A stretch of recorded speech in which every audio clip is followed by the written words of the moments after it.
Welcome to the season preview for men's soccer here on the Spartan Digital Network. Jacob Alvernia, the head coach here with us. And Jake, as we sat down here, you were talking about you're feeling really good about the team right now.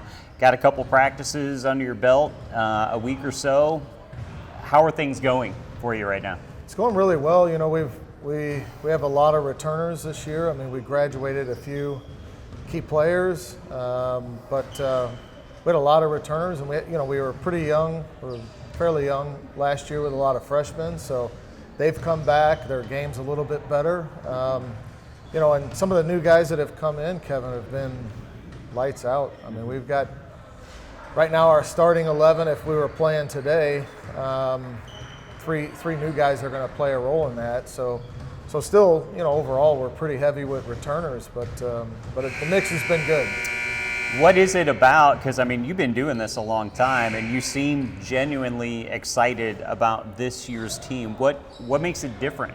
Why do you have that different feeling about where this team is right now? So right now there's obviously quality. You have to have quality players, but the intensity is really good right now, and that intensity has brought a little bit of excitement, in terms of, we want to be on the ball a lot, we want to make things happen, but then when we're off the ball, that's, as a coaching staff, that's when you see, the desire to win the game. Do you want to close the spaces? Do you want to win the ball back? I mean, and we're seeing that in spades right now, so pretty happy about that, yeah. Yeah, absolutely, and you mentioned it a second ago, very young last year. That's good and bad, because there's development probably year to year, and you keep that, cohesiveness type thing, and it can be bad too because they're young and young players make mistakes and haven't been in the system quite as long. But who are some of those guys that we maybe talked about last year that we're going to be talking a lot more about this year? Yeah, and just I think to your point, if you look back at last year, I mean, we played what was considered the 11th toughest schedule in the country. Right. And so having a lot of freshmen that were playing an active role, like, Augie and Sergey, and some of those guys, I mean, there's a learning curve to it. And so, you can go back to the tough loss we had against Willie Bapp, where we lost 2-1. Mm-hmm. And the feeling was, especially after winning against Columbia and the run up to that game was whoever came out on that game was going to take conference. And that was the consensus. Mm-hmm. I think between the two teams, really. But when they came out on top, you could almost see the air come out of the tires a bit, and there's a little bit of inexperience, and so, there wasn't an amount of, hey guys, we still control second, and I'm trying to say the right things, but maybe it wasn't resonating the way it should have, and so I think there's maybe some lessons that we've learned with some of those returners. Mm-hmm. And another one like Sean Bannon played a big role.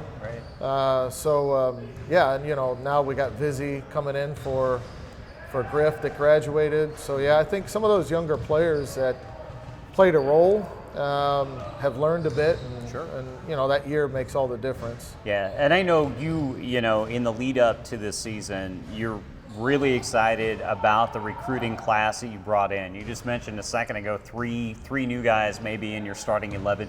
Tell us a little bit about those new guys that you brought in that you've been able to bring to the program. Yeah, so I'll speak generally first. I've had people come up to me, players, coaches, like this is maybe one of the better recruiting classes we've had, and I guess you could argue that, but Matty O'Reilly that played at Rogers State, he's come in, he's been lights out in some of the training sessions. Luca, who transferred from Bethel, he's been class in the midfield. Craig from Dundalk, from the Dublin area, actually played alongside of Sean at Dundalk, and he's been really good as well.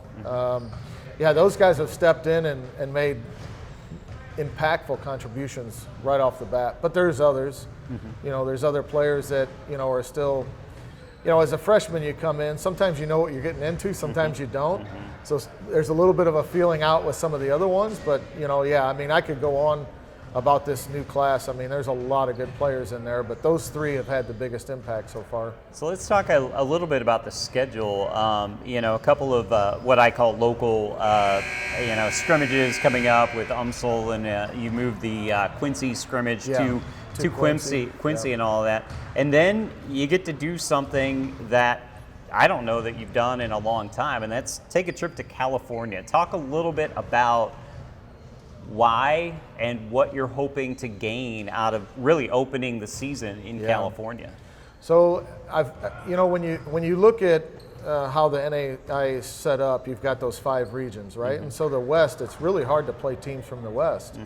And sometimes those teams from the West get a little bit of a nod because they're isolated. They almost don't have a lot of crossover into maybe the 2 regions, but not always. And we tried to secure a game with Vanguard a few years back, and they were coming to us, but then COVID hit. So last year, I try and take one bigger trip every year just for team bonding, and it's an experience. And so last year we went to Florida, and the guys loved it. And so I said, guys, if you don't mind fundraising, then we'll take a look at something maybe a little bigger. And so I think the guys are pretty excited for that, and that was the thought behind it. One, we get to play. So we're playing the number 1 team in the West, the number 6 team in the West, the number 8 team in the West. So in that region. So, and Corbin's no slouch either. I mean, they've been in the top 25 in the past as well. So, that's not going to be an easy game as well. So we want to play good competition. So I know you were really you were intentional about it. Just like you explained, that was the goal. Let's take this trip to a different region, play some teams that we normally don't get to see, type thing. But you mentioned the rankings of some of those teams, and I talked to Dino on the women's side about this. You're not shying away from big games this year, nor you usually don't anytime, but it's a pretty tough schedule and right off the jump for you guys. Yeah, it is a really tough schedule. And there's some of the takeaways from last year, and if you look at the record, you might say, oh well, they didn't have a great season, whatever. But if you don't understand the schedule, it was like I said, when now that I'm on the executive committee, I'm seeing a little bit of the back end of and so things are being changed in terms of the selection committee and all these different things. And so, but strength of schedule last year was one of the things we were looking at as a part of the criteria. And that's how I know we had the 11th toughest schedule in the country. And so, you want to play tough competition. And of course you want to win every game, but you also want to measure where you're at. And so I think we were maybe better for it. The weird thing about last season, Kevin, was that the only 3 teams we played that had losing records were inside our conference, and we went 1-1-1 against those teams.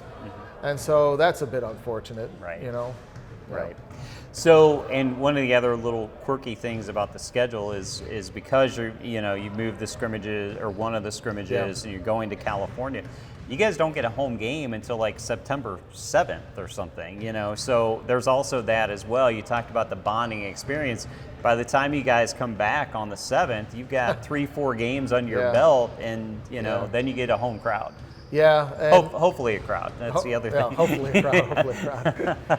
Yeah, and that's also one of the reasons why I didn't mind moving the Quincy game there, just because we do start on the road, and it gives us. So now we'll go play at UMSL, which is on grass, and then we'll go play at Quincy, which is on turf. Gotcha. And it's literally the same. We'll play 2 games in Los Angeles area on grass, and then we'll go up into the Portland area and play 2 games on turf. So, so that was the other reason it made it easy to accommodate the coach. But you would like one home game. For sure. So I didn't. This will be my last question because I hadn't really thought about that. Do you schedule games based on surfaces, or does it just kind of work that way? Do you have a preferred, like, we'd rather play more games on turf or more games on grass, or does it is what it is, you think? Well, personally, I would rather play every game on grass. Just, I think from an injury standpoint, it's always nicer, but but then you play some of the teams on grass and the field's not so nice. And that is consistent. That can really impact how we play. You know, for instance, if we go play on the road within our conference, sometimes we have to change our style completely just to accommodate the surface. Yeah. So from that standpoint, it's nice having a turf surface to play on. Yeah, absolutely. Yeah. Well, Jake, we appreciate it. Good luck on the season. Thanks, Kevin. All right, that's Jake Alvernia. He's the men's soccer coach here at Missouri Baptist, and you've been watching it on the Spartan Digital Network.